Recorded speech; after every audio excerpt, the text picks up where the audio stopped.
বন্ধুরা, এই যে সকাল সকাল তো বসে পড়লাম। আজকে শুক্রবার। দেখো, প্রথমেই আমসত্ত্ব কেটে নিচ্ছি, কারণ আজকে আমসত্ত্ব, টমেটো, খেজুর সব দিয়ে এটা চাটনি করব। তো টমেটো নিয়ে বসে গেছি।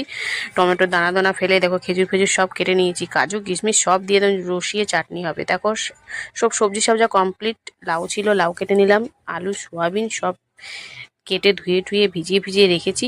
তো চলো এবারে রান্না বান্নায় বসতে হবে। সোয়াবিনগুলো দেখেছো কি সুন্দর ফুলেছে, একদম রসগোল্লার মতন। তো যাই হোক, বড়ি দিয়ে একটু লাউ ঘন্ট করে ফেললাম। এত সুন্দর লাউ বন্ধুরা, কি বলবো, খুব তাড়াতাড়ি রান্না হয়ে গেছে। আর করলাম খেজুর, আমসত্ত্ব, টমেটো, কাজু কিশমিশ দিয়ে একটা চাটনি করলাম। আর করলাম সোয়াবিন আলু দিয়ে তরকারি। আর পাঁপড় ভাজা তো থাকেই, তোমরা জানোই। তো কত মাসে খেতে দিলাম ভাত, লেবু, লাউ ঘন্ট, সোয়াবিনের তরকারি, চাটনি আর হচ্ছে পাঁপড় ভাজা। তো চলো এখন খাওয়া দাওয়া তো শুরু করতেই হবে। তো কত মাসে কিন্তু লাউ দিয়ে প্রথমে খেয়ে নিল। লাউটা সত্যি ভালো হয়েছিল বলছিল। তো যাই হোক, তারপরে এই যে সোয়াবিনটা ঢেলে নিল, একদম নিরামিষ সোয়াবিন, পেঁয়াজ রসুন ছাড়া।